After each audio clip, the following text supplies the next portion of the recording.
Welcome and good morning to all। मैं दिवाकर कुमार आपके एक नए चैप्टर में आगाज़ करते हुए आज हम लोग जनन के बारे में स्टार्ट करेंगे। एक यूनिट है जनन, जिसको आप इंग्लिश में रिप्रोडक्शन कहते हैं और हिंदी में जनन कहते हैं। और यह जो है आपका यूनिट में 4 चैप्टर है और 4 चैप्टर को हम लोग धीरे धीरे ऑनलाइन ही पढ़ते रहेंगे। और रही बात ऑफलाइन का, तो मैं अभी क्लास में ही हूँ और जैसे तैसे सब चीज़ है पढ़ा हुआ। बहुत ही ये जो 5 महीना जो कोचिंग बंद हुआ तो इसके कारण जो है बहुत दिक्कत हुई। फिर भी मैंने कल आ कर के कुछ किया था, जैसे झाड़ू जो जनरल होता है, क्योंकि आदमी भी मिलना मुश्किल है यहाँ पर, तो बैठने लायक बनाया। लेकिन बच्चे अभी आए भी नहीं। इंग्लिश मीडियम का टाइम है 7 बजे से 7:30 बजे से, तो सोचे जब कोई आ नहीं रहा है तो चलो कुछ वीडियो तो बनाना ही है। तो नोट्स बना हुआ था, मतलब कि PDF। यहाँ पर मैं शुरुआत हो जाता हूँ और इसलिए फ़ैन का आवाज़ कुछ है और नीचे गर्मी भी है, तो कोई दिक्कत नहीं है। आप मेरे आवाज़ को सुनेंगे और पढ़ेंगे और समझेंगे, और जो भी दिक्कतें होंगी फिर हम लोग बात करेंगे। और दिक्कत तो होने नहीं देंगे, फिर भी थोड़ा बहुत तो होता ही है। चलिए, मैं कहा था कि आपको रिप्रोडक्शन हम लोग स्टार्ट करने वाले हैं। हिंदी माध्यम के बच्चे, जिसको आप कहते हो जनन। सिर्फ बैठना है और सुनना है बाबू, और कुछ नहीं करना है आपको। प्रजनन भी कहते हैं जनरल भाषा में, लेकिन जनन कहिए। रिप्रोडक्शन, जनन नाम से स्पष्ट है। क्या है? नाम से स्पष्ट है। इंग्लिश में देखिए, री का मतलब है फिर से, प्रोडक्शन, फिर से प्रोडक्शन, पैदा करना। यहाँ हिंदी में भी है जनन। जनन का मतलब होता है पैदा करना। और यह यूनिट जो है आपका, यह यूनिट 12 का एक बोला जाता है, ठीक है। लेकिन इसमें 4 चैप्टर हैं। पहला है जीवों में जनन, दूसरा है पादपों में जनन, और तीसरा चैप्टर है मानव में जनन, हम लोग में, और चौथा है स्वास्थ्य एवं जनन। जनन में स्वास्थ्य, यानी स्वास्थ्य का क्या अहम भूमिका है। हाँ, तो ये 4 चैप्टर हम लोग पढ़ेंगे। तो पहला जो बेसिक चैप्टर है आपका, जीवों में जनन, यानी रिप्रोडक्शन इन ऑर्गेनिजम्स। इसमें एक क्लियर व्यू दिया है कि छोटे छोटे ऑर्गेनिज्म में क्या होता है, प्लांट में कैसे होते हैं जनन, जंतु में कैसे होते हैं जनन। एक आइडिया दिया है, ब्रीफ आइडिया, ताकि अगले चैप्टर में जब आप जाओगे तो आपको समझने में क्या होगी, आसानी होगी, ठीक है। तो देखिए, पहला यानी फर्स्ट चैप्टर स्टार्ट करने के पहले एक चीज़ यहाँ पर मैंने दिया है, पंचानन महेश्वरी। आप पढ़ लेंगे, इसको नोट नहीं करेंगे। पंचानन महेश्वरी 1904 से 1966 तक इनका जीवन काल। आप कहोगे सर ये पंचानन महेश्वरी को क्यों दिया, तो मैं आपको एक बात बता दूं। हर इकाई शुरुआत होने के पहले NCERT के पेज पर एक साइंटिस्ट का नाम होता है, और ऐसे दुनिया में बहुत सारे साइंटिस्ट हैं, आप जानते हो। दुनिया में बहुत सारे साइंटिस्ट हैं, लेकिन उनका देखता है कि इस चैप्टर में उनका क्या योगदान है। यानी कि जो साइंस है, खास करके बायोलॉजी जो है, बायोलॉजी की बात करेंगे, चूँकि बायोलॉजी हम लोगों ने पढ़ा, उनका क्या योगदान है, ठीक है। तो यही हम लोग योगदान देखेंगे कि पंचानन महेश्वरी पहले तो अपना ही देश का था, और क्या योगदान है जो जिस चैप्टर को हम लोग पढ़ रहे हैं। इस चैप्टर में कुछ ऐसे जो हैं शब्द हैं, टर्म हैं, साइंस हैं, जिनको इन्होंने बहुत अच्छी तरह से मतलब कि डील किया, बताया, ठीक है। तो आप कहेंगे सर और अलग कंट्री का भी हो सकता है। हाँ सर, बहुत सारे दूसरे देश का भी हो सकता है। जैसे किसी यूनिट में देखा गया है कि दूसरे देश का है, हाँ, तो वहाँ पर देखेंगे, हम लोग पढ़ेंगे। तो आप बोलोगे इसको पढ़ना क्या ज़रूरी है, तो मैं बस यही बोलूँगा कि कभी कभी नीट में, चूँकि आपका NCERT में, तो यहाँ से कोई ना कोई शब्द जो कि अच्छा है, इनसे रिलेटेड है, ठीक है, वो पूछ डालता है।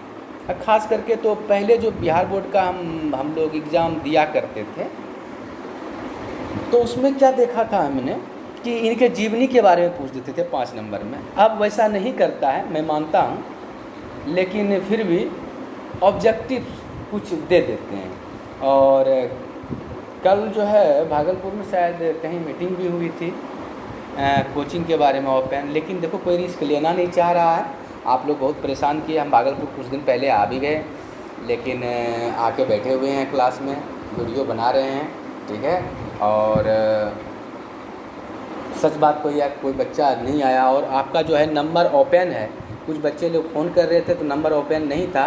उसकी वजह था कि वहाँ पर जो है मैंने बोला था कि फ़ोन जो है वो डेड हो गया था, एक तरह से गिर गया था। तो अब उसका जो है कहीं खरीद नहीं पा रहे थे, लोकल मार्केट नहीं खुली हुई थी। तो मैं अभी भी ख़रीदा नहीं हुआ मोबाइल, लेकिन पहले से रूम में एक अवेलेबल था मोबाइल, उसमें लगाया है, और आप उसमें फ़ोन कर सकते हैं। अगर मैं नहीं रहूँगा तो घर में कोई रहेगा, आपका उठाएगा, बात करेगा, ठीक है।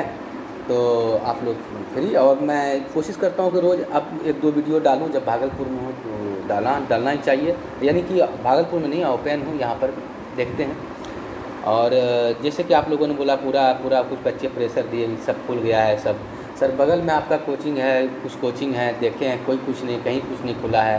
कोई कहते हैं 5-7 दिन से। हाँ, 1-2 टीचर जो हैं, कुछ बच्चे आ रहे थे, तो कुछ बच्चे को रखे नहीं, बताए और पढ़ाए, और देखे कि फिर भी उनका जो है बंद है। मतलब कोई टाइम तो उन्होंने फिक्स नहीं करी थी, लेकिन कुछ लोग आते हैं तो स्टूडेंट लोग 11-12 का तो बैठा करके कुछ न कुछ, हाँ, सोशल डिस्टेंस मेंटेन तो होगा ही होगा। चूँकि यहाँ पर वैसा आपका आदेश सरकार अभी दिया नहीं है, इसलिए कुछ लोगों ने कल मीटिंग करी है, टीचर लोग ने। मैं वहाँ अवेलेबल नहीं था, क्योंकि मैं रूम और ये सब जो है आपका व्यवस्था में था, और जो मेरा बैटरा वगैरह वो सब डिस्चार्ज पूरी तरह से बैठ गया है, तो आज भी नहीं हो पाया, 2 दिन में होगा। तो मैं कहना चाह रहा हूँ सिर्फ इसलिए, जो आप मान लीजिए कि मेरे क्लास में नहीं पढ़ रहे हैं, बाहर के बच्चे हैं, तो बस वो सुने, वो या ऐसा हो रहा है, ऐसा नहीं कि आप सीरियस ले लें इस मामले को, इस बात को। तो चलिए, आज मैं कह रहा हूँ कि पंचानन महेश्वरी के बारे में, कि पंचानन महेश्वरी पहली बात जयपुर राजस्थान में इनका जन्म 1940 में हुआ था। तो बोलेंगे सर ये याद करना ज़रूरी है, मैं कहूँगा बिल्कुल याद करना नहीं है, बस पढ़ना है। और ये सबसे पहली बात, ये बॉटनिस्ट, जिसको कहते हैं वनस्पतिविद, प्रख्यात विख्यात, ये सब आप पढ़िए, समझ गए। क्योंकि मैं पूरा का पूरा लाइन जो है समझाने का कोशिश कर रहा हूँ अपने शब्दों में। प्रख्यात विख्यात विश्वविख्यात ये सब पढ़िए, क्योंकि आप लोग जो है शब्दों के जाल में आप उलझिए मत, आप सिर्फ पढ़िए और आपको सब चीज़ समझ में आएगा। और उच्च शिक्षा प्राप्त किया है जाके कहाँ पे, इलाहाबाद में। जब इलाहाबाद में उन्होंने इस उच्च शिक्षा प्राप्त किया, जहाँ डॉक्टर ऑफ साइंस का उन्होंने उपाधि किया। डॉक्टर ऑफ साइंस समझ रहे हो आप, साइंस में डॉक्टर कहलाते हैं। और कहता है कि उनके कॉलेज के दिनों में एक डॉक्टर अमेरिकन के मिशनरी अध्यापक थे, टीचर थे, जिसका नाम था डॉक्टर W. डेजियन। क्या नाम था? Doctor W. डेजियन, ठीक है। उनसे बहुत प्रभावित थे पंचानन महेश्वरी, उनसे बहुत प्रभावित थे। जैसे कि आप यहाँ पढ़ते हो भागलपुर में किन्हीं टीचर से, जिनसे भी चाहे आप physics chemistry biology English Hindi या फिर कहीं बचपन से पढ़े हों, तो आप देखते हैं कि आप उनसे बहुत प्रभावित होते हैं, उनके विचार से, उनके जो है स्टाइल से। क्योंकि ऐसा नहीं है कि सिर्फ आपको एकेडमिक हम लोग पढ़ाने का कोशिश करते हैं। जो टीचर होते हैं वो बच्चे का जीवन में जो समस्या हैं उसको भी दूर करने का कोशिश करते हैं, उनको आगे मोटिवेट करने का कोशिश करते हैं। तो उसमें किसी से आप बहुत प्रभावित होते हैं। तो ये भी जो थे ना, ये आपका जो है डॉक्टर W. डेजियन, हाँ, से बहुत प्रभावित थे, प्रेरणा उनसे मिला। डॉक्टर डेजियन का कहना था कि देखिए मैं तो पढ़ा रहा हूँ बहुत बच्चों को, लेकिन जो बच्चे हमसे आगे बढ़ जाए मुझे बहुत खुशी होगी। जैसे हम लोग आज भी बात करते हैं, हम कहते हैं क्लास में, मैं बोलता हूँ कि देखो बच्चे, अगर मैं जो हूँ क्या कहते हैं कि अगर मुझसे तुम लोग आगे एक कदम आगे बढ़ जाते हो तो मेरा जो है आप समझो कि बहुत ही बड़ा उपलब्धि हुआ मेरा तुम्हारे जीवन में, मुझे बहुत अच्छा लगेगा। बस उन्होंने किया, और इनका विशेष इसी बात पर उन्होंने तब जो है मॉर्फोलॉजी, प्लांट का आकार की जिसको कहते हैं मॉर्फोलॉजी, उन्होंने बहुत अध्ययन किया। उसके बाद प्लांट के बहुत सारी चीज़ों में उन्होंने जो है शोध किया, मतलब कि रिसर्च किया, ठीक है, और बहुत चीज़ों को उन्होंने खोज कर डाला। तो यही पंचानन जो प्रोत्साहित किया, पूछ बैठे कि उनसे क्या चाहते हैं, तो टीचर ने बोला कि हमको बस हमसे अधिक हो जाओ। और इसके बाद उन्होंने बहुत ज़्यादा भ्रूण वैज्ञानिक इनको कहा जाता है, क्योंकि भ्रूण में ही उन्होंने, भ्रूण समझते हो ना, एम्ब्रायो जिससे बच्चे डेवलप होते हैं, एम्ब्रायो, ठीक है, एम्ब्रायो में जो है, एम्ब्रायो जिसको कहते हैं हम लोग क्या, भ्रूण, ठीक है, उन पर भ्रूणविद थे ये भ्रूण विज्ञानी पहलुओं पर भी बहुत सारा कार्य किया उन्होंने। और कार्य ही नहीं, आप समझो कि उन पर कुछ रिसर्च करके कुछ बात लोगों को दिया। इसके बाद दिल्ली विश्वविद्यालय का नाम आपने सुना होगा, DU जिसको कहते हैं, वहाँ पर वनस्पति विज्ञान का जो MSc डिग्री होता है या BSc डिग्री जो आज होता है, उन्होंने ही नींव डाला था, उन्होंने ही शुरुआत करी थी। किन्होंने? पंचानन माहेश्वरी ने। कहाँ पर भाई?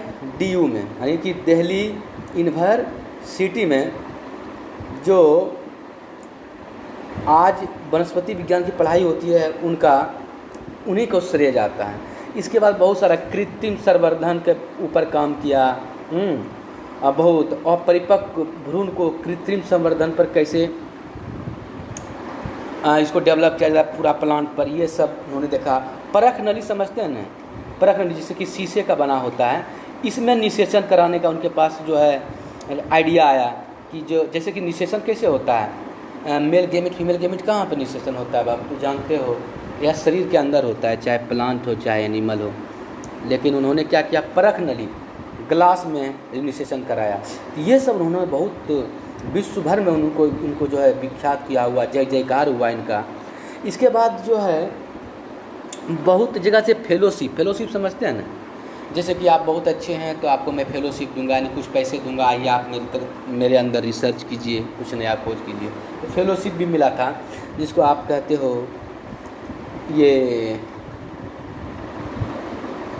लंदन का नाम तो सुना होगा बाबू, ठीक है, हाँ, तो उनसे रॉयल सोसाइटी ऑफ लंदन से इनको फेलोशिप मिला, इंडियन साइंस एकेडमी से भी उनको मिला, बहुत सारे उत्कर्ष संस्थानों से को बहुत सम्मानित किया गया। और आज जो NCERT का ये पेज तुम देख रहे हो बाबू, इनका बहुत बड़ा योगदान है, जानते हो क्यों? क्योंकि 1964 ईस्वी में जब NCERT को शुरुआत किया गया था, तो उनका जो मेन मुखिया थे, मेन जो लीडर थे, और मेन कह सकते हैं सोसाइटी के जो इसका जो समान शिक्षा की मतलब कि मेन बॉस थे, ठीक है, वो कौन थे जानते हो? पंचानन माहेश्वरी थे। 1964 में जो हायर एजुकेशन +2 के लिए जीव विज्ञान का जो पहली पुस्तक आई NCERT में, तो उनके नेतृत्व में आया, उनके अंडर आया, ठीक है, वही बॉस थे।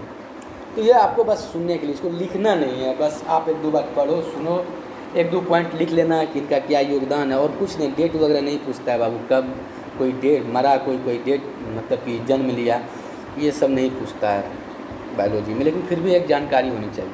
चलिए अब आइए चैप्टर में।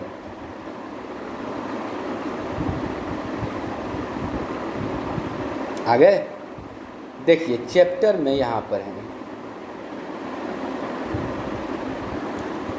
रिप्रोडक्शन, हिंदी में जनन। ये इकाई कितना है? 1 12 का, लेकिन इसमें चैप्टर कितने हैं? 4। तो पहला चैप्टर स्टार्ट करेंगे हम लोग, और चैप्टर का नाम है रिप्रोडक्शन इन ऑर्गेनिज्म, जीवों में जनन, ठीक है। मैंने कहा कि यहाँ से आप नोट कीजिएगा, इसको नोट कीजिएगा, यहाँ से आप नोट जो बना हुआ है जैसा वैसे बनाएं, और NCERT जरूर पढ़ें, क्योंकि कुछ बात मैं यहाँ पे डील जो करता हूँ ना, NCERT का शब्द है जो कि मैं लिखता ज़रूर हूँ, अब बहुत सारी चीज़ अब लिखना नहीं है, जैसे आम का पेड़ तुलना किया किससे, बरगद के पेड़ से तुलना किया, तो अब ये लिखेंगे कि तुलना, अरे हम बोल देंगे यार, समझा देंगे तुमको, ठीक है। तो रिप्रोडक्शन इन ऑर्गेनिज्म्स में, जीवों में जनन में, चलिए कुछ बातें आज स्टार्ट करते हैं। कि देखिए, आपको एक चीज़ तो मैंने बोला जनन क्या है, तो जीवों में जनन होता कैसे है, यानी कि एक जीव से दूसरे जीव पैदा होता कैसा है, कैसे होता है पैदा। तो आप लोग आगे पढ़ते जाएंगे कि दो तरह के जनन होते हैं, मुख्यतः लैंगिक जनन और लैंगिक जनन, यानी सेक्सुअल रिप्रोडक्शन और एसेक्सुअल रिप्रोडक्शन। लेकिन यहाँ पर आप जीवों में जानते हैं, तो जीवों की जब चर्चा हुई तो यहाँ पर क्या किया, एक टर्म को बताया, लाइफ स्पैन, जीवन अवधि, जीवन काल। चूँकि रिप्रोडक्शन तो पत्थर में नहीं होता है ना, कि एक पत्थर आज रखे, दो पत्थर रखे, हाँ, दोनों मिलके एक छोटा पत्थर पैदा किया, अरे नहीं बाबू, इसको आप पत्थर कहते हो, यानी पत्थर जनरल भाषा में पत्थर, अरे पत्थर, ईंट पत्थर यार, जनरल भाषा क्या, ईंट पत्थर। दो पैन को रखा, दूसरे दिन देखा कि एक तीसरा पैन पैदा ले लिया, ये 1 महीने के बाद, ऐसा नहीं होता। जब जीवों में जनन होता है तो इसका मतलब है कि जीव पहले जन्म लेता होगा, फिर मैच्योर करता होगा, जिसको कहते हैं मैच्योर, समझते हैं ना, जिसको आप कहते हैं परिपक्व होना। परिपक्व होता है, फिर किसके काबिल होता है, जनन करने के काबिल, फिर जनन करता है, फिर वह कुछ दिनों तक जीता और डेथ कर जाता है। एक चीज़ तुमने क्या सीखा कि हर एक जीव को मरने के पहले अपने जैसा पैदा करना होता है, ताकि उसका जो, उस जाति का जो स्थिति इस दुनिया में बना रहे। मेरी बात को समझो, जैसे ह्यूमन जाति है, मानव जाति है, हाँ, क्या होता है, बच्चे पैदा लिए, उसको पढ़ाया लिखाया, मैच्योर हुआ। अलग बात है कि हम लोग बहुत एडवांस हैं, तो पढ़ाते लिखाते हैं कि अपना जीवन जीने का एक तरीका सीख ले, जॉब कर ले, समाज में रहने लायक अपने को आपको स्थिति बना ले, ये अलग बात है। लेकिन सच बात तो यह है कि वो बचपन में पैदा लिया, फिर बचपना गुजरा, इसका मैच्योर हुआ, जब शादी हुई, हाँ, शादी होने के बाद मेल फीमेल में मैटिंग हुआ, मिलन जिसको कहते हैं, इसके बाद मेल और फीमेल गैमेट होने के बाद फर्टिलाइजेशन हुआ, फिर जो वो बच्चे को जन्म दिया, उसके बाद फिर उसका पालन पोषण किया, फिर बड़ा किया। तो ये क्या देखा तुमने, ये अब धीरे धीरे जब बूढ़ा भी हो जाए, मर भी जाए, उसके पहले उन्होंने क्या किया, अपने जैसा एक ऑफ स्प्रिंग संतति को जन्म दिया। इसका मतलब है मानव जाति जो है अपने आप को कंटिन्यू रख रहा है। कहाँ पे कंटिन्यू रख रहा है, इस संसार में, किसकी वजह से, जनन की वजह से। अगर जनन नहीं होता, फिर से पैदा नहीं करता, तो सब मर जाते, तो फिर अगला जनरेशन आता ही नहीं। समझ रहे हो बात को। तो कहता है इसी बीच में आपको सीखना है जीवन काल। इसका मतलब है सबका जीवन काल होता है, चाहे वो 2 दिन का हो, चाहे 2 वर्ष का हो, चाहे आप कह सकते हो 5 वर्ष का हो, चाहे 70-80 वर्ष का, जैसे हम लोग का जीवन है। तो आपने क्या देखा, लाइफ स्पेन, जीवन अवधि क्या है। किसी भी जीव का जन्म से लेके प्राकृतिक मृत्यु तक, प्राकृतिक मृत्यु समझ रहे हैं ना, प्राकृतिक मृत्यु का मतलब होता है नेचुरल डेथ। अब ऐसा नहीं कि कोई आदमी जैसे है वो 30 साल में एक्सीडेंट करके मर गया, तो उनका जीवन सिर्फ 30 साल का था जीवन काल, नहीं, वो नेचुरल डेथ नहीं है ना बाबू, वो तो एक्सीडेंटल हो गया। प्राकृतिक जो अपने आप जो है पूरा शरीर काम ना करने लगे, या कोई ना कोई बॉडी का डिस्फंक्शन होने लगे, नेचुरली डेथ हो जाए, चाहे वो 2 साल कम या 2 साल अधिक। जैसे हम लोग को माना जाता है 70 से 80 साल जो है जीवन अवधि है, हाथी का माना जाता है 60 से 65 साल, डॉग का 20 से 25 साल। तो वही हुआ, क्या देखा, लाइफ स्पैन रटना कुछ नहीं है। जीवों, कोई भी जीवों का जन्म से उसके प्राकृतिक मृत्यु तक का समय को क्या कहते हैं, आप जानते हैं, जीवन अवधि कहते हैं। अब जीवन अवधि का एक चीज़ जानना, कभी पूछता है कि जीवन अवधि को जीवों के आकार से मतलब है क्या। अब तुम बोलोगे सर आकार क्या, जैसे आपको मैं बताता हूँ कि पैरोट का नाम सुना होगा, तोता, क्रो, कौवा का नाम सुना होगा, हिंदी में लिखा है, अंग्रेजी ना तो जानते हो। दोनों का आकार लगभग समान होता है, थोड़ा 19-20, लेकिन जानते हो क्रो मात्र 15 से 20 साल यानी कि 10 से 15 या 15 से 20 साल जीता है, और जबकि पैरोट जो है आपका लगभग 150 वर्ष तक जीता है। देखो इसका मतलब है कि जीवन काल जो है जीवों के साइज पर, आकार पर निर्भर नहीं करता है। एक बात जाना, यानी छोटा जीव है तो कम उसका जीवन अवधि होगा, ऐसा कतई नहीं है। मेरी बात को समझ गए? जैसे क्रोकोडाइल का नाम सुना है, सुना होगा। क्रोकोडाइल पानी का जीव है, ठीक है। मगरमच्छ, वो हम लोग से ज़्यादा बड़ा है, छोटा है, लेकिन हम लोग से जीवन उसका थोड़ा कम है, जीवन काल कम है। हाँ, यानी कि बड़ा होना चाहिए तो बड़ा जीना चाहिए, हाथी हमसे बड़ा है तो बड़ा जीना चाहिए, ऐसा नहीं है। जीवन काल को साइज से लेना देना नहीं है, आकार से लेना देना नहीं। एक एग्जाम्पल, क्रो 15 साल का, पैरोट 140 साल।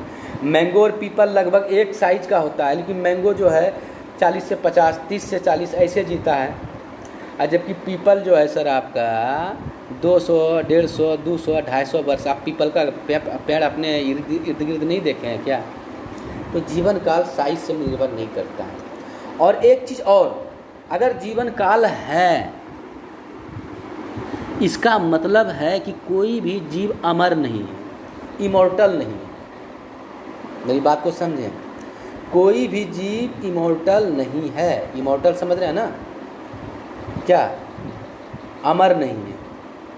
लेकिन अपवाद है, ये एनसीईआरटी में पूछा है, और एनसीईआरटी मैंने बताया भी है और पूछा है। अपवाद है कि एक कोशिकीय जीव जितना देख रहे हैं वो अमर होता है। तो तुम बोलोगे सर ये ऐसा कैसे हो सकता है सर? अब सोचो, हम लोग में मानव का बात करें, मेल और फीमेल, ठीक है, दोनों ग्रो किया, दोनों में मैटिंग, मैरिज हुआ, ठीक है, और मैटिंग हुआ, मिलन, इसके बाद बच्चे जन्म दिए, इसके बाद ये बूढ़ा हुआ, डेथ हो गया, फिर ये वही शाही करेगा, ये मैच्योर हुआ, परिपक्व हुआ, इसका भी मैरिज होगा, इसके बाद फिर अपना जीवन काल जिएगा, चल जाएगा। इसका मतलब एक को मर जाने के बाद ये दोनों को आगे की पीढ़ी जन्म दिया। अब देखो कोई बैक्टीरिया है, समझना, एक सेल का है, अगर ये एक सेल का है, ये मर जाए खुद ब खुद, तो अगला सेल कैसे प्रोड्यूस होगा? तो नहीं, कहता क्या है कि जैसे ये मरता नहीं है, एक सेल से 2 सेल बना दिया, तो ये वाला क्या हुआ? डिस्पर्स हो गया, मतलब डिस्पर्स नहीं, ये कह सकते हो कि खत्म हो गया। पर जब ये खत्म हो गया तो इसको आप मरना मान सकते हो, लेकिन मरता नहीं है, क्योंकि एक डिवाइड किया 2 बार, फिर यहाँ 2 बैक्टीरिया बना, फिर ये डिवाइड करेगा, कितना हुआ? 2 बैक्टीरिया बन गया। इसका मतलब पीछे वाला सेल खत्म होकर डिवाइड दूसरा बन गया। इसका मतलब है ये खत्म होता जरूर है, लेकिन मरता नहीं है, आगे डिवाइड करके दूसरा सेल बना लिया, 2 ठो, समझ गए? यानी कि इसमें इसका कुछ न कुछ अंश है, इस दोनों में इसका कुछ न कुछ यहाँ से अंश है, मतलब उसका अंश है, तभी तो ये है, यानी कि वो जिंदा है, यानी मरा नहीं है।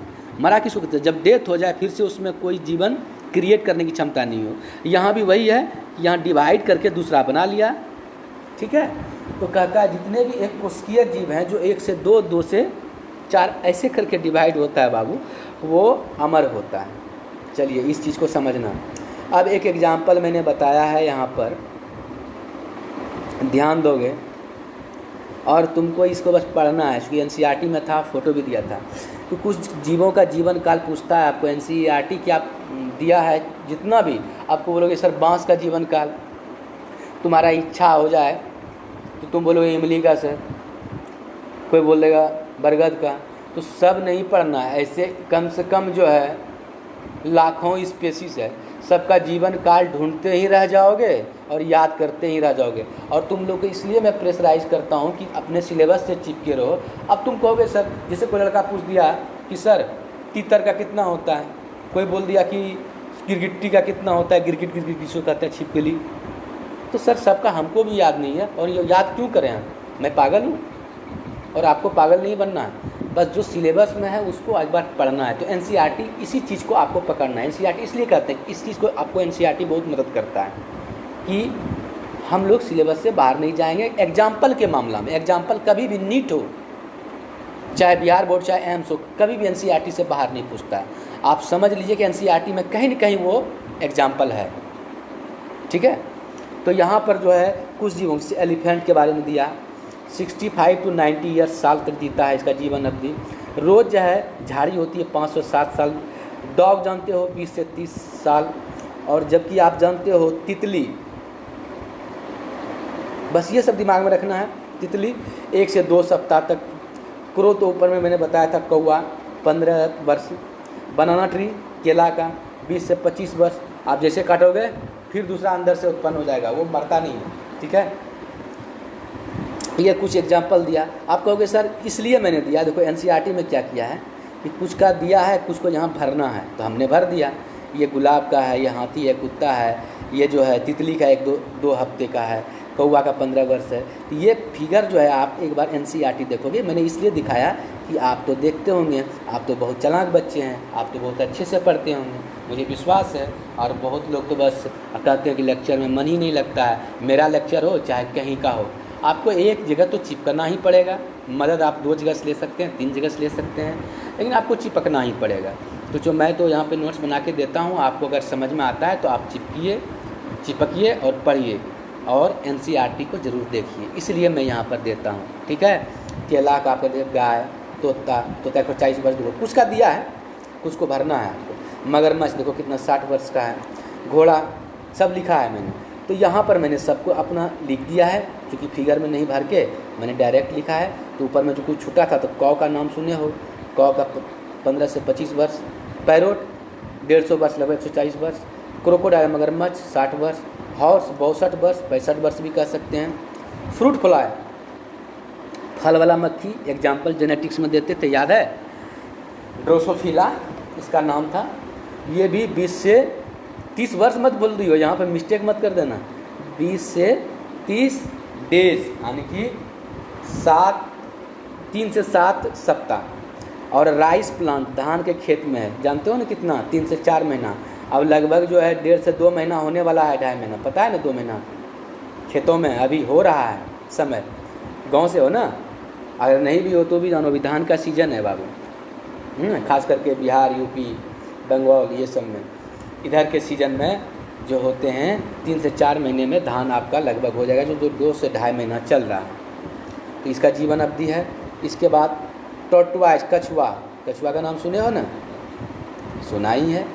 लगभग माना जाता है 150 वर्ष, कभी कभी तो 200 वर्ष का कछुआ देखा गया है। हाँ, बरगद का ट्री, बरगद ट्री तो आप जानते हो, बहुत अच्छी लड़का, बहुत लोग जो है बरगद ट्री को देखा होगा। बनियान, उसको बनियान कहते हैं, बरगद ट्री, बरगद का पेड़, ये तो और जीता है यार 200 से 300 वर्ष। और कहता है कि आपका जो है कुछ बातें कि रिप्रोडक्शन क्या है। अब आ जाइए मेन मुद्दा पे। तो मेन मुद्दा हर चीज़ होता है सिलेबस में, लेकिन किसी टॉपिक को आपको थोड़ा विशेष कॉन्सेप्ट बनाता है उस चैप्टर के लिए, और कुछ आपको जनरल जानकारी देता है। ऊपर वाला जनरल जानकारी था आपका।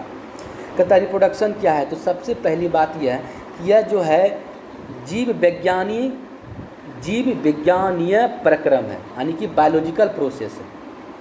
कभी सुना है कि किसी का जन्म जो है मशीन के द्वारा हुआ है? मशीन समझते हो ना, जैसे कार प्रोड्यूस होता है, वैसे कोई आदमी, कोई जंतु का नहीं, यह जीवों के द्वारा ही होता है। इसलिए कहा जाता है कि जीव विज्ञानीय प्रक्रम है, जिसमें एक जीव अपने जैसे ही जीव को क्या करता है, जन्म देता है, अपने जैसे। अब ऐसा इसलिए मैंने शब्द यहाँ पे इस्तेमाल किया कि हाथी का बच्चा जब आप देखोगे, हाथी का बच्चा जब देखोगे सर, तो हाथी के जैसा ही सूढ़ होगा, उसका बनावट होगा, भैंस के जैसा नहीं होगा। इसलिए यहाँ पर मैंने बोला अपने जैसा समान जीव, छोटा जीव क्या करता है सर, पैदा लेता है और पैदा करता है, यानी जन्म देता है। ये बात आपने सीखा, अपने जैसा। और डेफिनेशन को, परिभाषा को रटने की कोशिश नहीं कीजिए। वैसे मैं एनसीईआरटी का ज़्यादा जोर देता हूँ डेफिनेशन, क्योंकि वो नीट में भी उसी से उठा करके बीच बीच में पूछ देता है, ऑब्जेक्टिव में भी रिलेटेड। और बाकी बात सब वही करता है, बड़े बड़े कोचिंग से लेकर के, चूँकि आप एग्ज़ाम अगर लिखोगे आप तो अपने से लिख सकते हो, आपको नंबर उतना ही देगा। समझने का तरीका वही होना चाहिए कि रिप्रोडक्शन या जनन क्या है सर, या जीव विज्ञान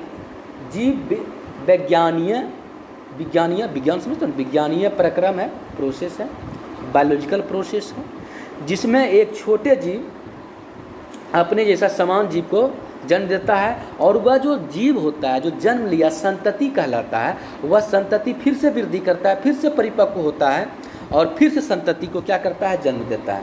ठीक है, इस तरह साइकिल जो है ना, आपका साइकिल समझते हो ना जी, चक्र चलता रहेगा। तो मैंने एक सोचने के लिए आपको दिया है कि कोई भी जीव को ये अवस्था देखिए, बर्थ जन्म लिया, फिर वृद्धि किया, ग्रोथ किया, वृद्धि किया, और जैसे ही डेथ हुआ उसके पहले ये परिपक्व होता है, यानी कि कहने का मतलब मैच्योर होता है। अब मैच्योर करने के समय बीच में फिर क्या करता है, ये जन्म देता है, और इसके बाद फिर जन्म हुआ तो फिर वो वृद्धि किया, फिर उसके डेथ के पहले वो परिपक्व होता है, फिर वो जैसे हम लोग जन्म मरने के पहले क्या हुआ, 20 से 30 से 35 या 40 वर्ष के बीच में शादी हुआ, मैरिज हुआ, एक मैच्योर की अवस्था में। इसके बाद जो है क्या होता है आपको पता ही है कि उस बच्चे को फिर वृद्धि कराता है, पढ़ाता लिखाता है। तो हम लोग पढ़ाते लिखाते हैं, चूँकि हम लोग बहुत एडवांस हैं।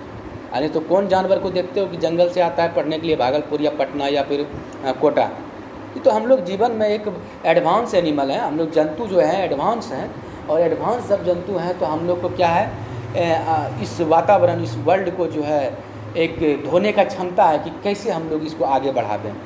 इसलिए नहीं तो सब वही करता है, जन्म लेता है, वृद्धि लेता है, खेलता है जंगल में जितने भी जानवर हैं, और फिर वो परिपक्व होता है, फिर जन्म लेता है और अपने आप को। तो ये जो है एक साइकिल चलता है, चक्र चलता है। तो बर्थ हुआ सर, ग्रोथ हुआ, फिर डेथ होने के पहले ही जन्म लेता है, चलता रहता है। अब आइए, रिप्रोडक्शन जो जनन है, एक चीज़ कहता है कि जैसे कि हमारा जो है निरंतरता यानी कि कंटिन्यूटी इस पृथ्वी पर है। हमारा मतलब समझ रहे हो ना, तुम्हारा भी, यानी कि मानव की बात कर रहा हूँ मैं। किसकी वजह से? जनन की वजह से। जनन नहीं होता तो कोई भी जाति का निरंतरता नहीं होता। निरंतरता का मतलब हुआ कि लगातार इस वर्ल्ड पर है। तो इसका मतलब है कि अगर जनन नहीं होता ना तो हम लोग स्थिर हो जाते हैं, मतलब जहाँ का वहीं रह जाते। इसके बाद हम लोग का जाति आगे नहीं बढ़ता, वहीं पर डेथ हो जाता, सब खत्म। जैसे डायनासोर गायब हो गया, डायनासोर का नाम सुने? अचानक कुछ पहले हुआ था, गायब हो गया, अब कोई है नहीं डायनासोर, तो प्रजनन नहीं किया, जनन उसका नहीं हुआ, आगे नहीं बढ़ा। तो ये पॉइंट को जरूर दिमाग में रखना कि जनन ही वो कारक है, जनन ही वो ऐसा फैक्टर है जो इस वर्ल्ड में किसी भी जाति को बनाए रखता है। तो कहता है सर जनन करने का तरीका कितना होता है? तो जनन का मतलब ये नहीं समझना कि सेक्स, ये कभी मत समझना। सेक्स एक अलग चीज़ है, उसका मतलब होता है मैटिंग, मेल और फीमेल का मिलना। और जनन का मतलब होता है कि मेल और फीमेल जब मिला या नहीं भी मिला तो भी होता है कि अपने जैसे बच्चे को पैदा करना। तुम कहोगे सर नहीं मिलने के बाद भी होता है क्या? तो मैंने बोला था ना ऊपर में, एक बैक्टीरिया से 2 बैक्टीरिया बना सर, इसमें 2 बैक्टीरिया को मिलने की आवश्यकता थी क्या? नहीं ना, बस एक क्या किया, डिवाइड किया। इसको कहते हैं अलैंगिक जनन। जैसे गुलाब का जो है आप टहनी लाते हो और घर में लगा देते हो, तो फिर से गुलाब का जो है आपका झाड़ी बन जाता है। तो क्या हुआ, इसमें मेल फीमेल मिलने का ज़रूरत था गुलाब में? क्या नहीं। तो ये क्या हुआ, जनन किया, अपने साथ पैदा किया। इसको कहते हैं अलैंगिक जनन, मतलब मेल और फीमेल का मिलना जरूरी नहीं है। तो ऐसे बात आपको पढ़ना पड़ेगा, आगे चलना ही पड़ेगा। तो टाइप्स ऑफ जो है रिप्रोडक्शन कैसा होता है सर, तो मैं बोलूँगा टाइप्स ऑफ रिप्रोडक्शन 2 तरह के होते हैं, जिनके 2 प्रकार होते हैं। एक का नाम है एसेक्सुअल रिप्रोडक्शन और लैंगिक जनन, दूसरा का नाम है सेक्सुअल रिप्रोडक्शन, जिसको कहते हैं आप क्या, लैंगिक जनन। अब इसको जो है सेक्सुअल रिप्रोडक्शन पढ़ने में आपको 5-7 वीडियो बनेगा, एकदम बेसिक कॉन्सेप्ट एग्जाम्पल के साथ। और सेक्सुअल रिप्रोडक्शन में भी 2-3 वीडियो बनेंगे, तब जाके ये चैप्टर खत्म होगा, तब अगला चैप्टर में जाएंगे। तो फिर देखते हैं। और आज जो मैंने बनाया, हो सकता है फ़ैन का आवाज़ जाए तो आप जो है अच्छी तरह से सुनेंगे। ज़्यादा दिक्कत होगा तो फिर से फ़ैन हमको ऑफ करना ही पड़ेगा, क्योंकि नीचे बहुत जो है थोड़ा सा हॉटनेस है, गर्मी है। और आप लोग पढ़ें, और दिक्कत हो तो ज़रूर हमसे साझा करें। और ओके लिखें सर, क्लियर लिखें, कम से कम इतना ज़रूर लिखें। और एनसीईआरटी का आज क्वेश्चन लेंगे और डील करेंगे, फिर आप बनाएंगे। कौन सा चैप्टर लेंगे ये तो देखेंगे, ठीक है। तो तब तक पढ़ें। Thank you. कोई आप लोग आए नहीं, सब बैठे हुए हैं क्लास में, फिर भी कोई दिक्कत नहीं है। आप जहाँ भी रहें अच्छे से रहें, और 1-2 दिन में जब क्लास स्टार्ट हो जाती है तो आप लोग आएँ। ऑफलाइन तो चलेगा ही, ऑनलाइन भी चलता रहेगा अगर ऑफलाइन होता है। नहीं तो बाबू सबका स्थिति मैंने यहाँ पर यही देखा है कि कुछ लोग वीडियो तो डाल रहे हैं, ठीक है, लेकिन सरकार जो है कुछ ना कुछ तो करना ही पड़ेगा। स्थिति बहुत ही घटिया स्थिति है यार। और बाहर तो मैं निकलता हूँ, फिर भी मार्केट तो जाना पड़ा, क्योंकि बहुत दिन के बाद आना पड़ा इस शहर में।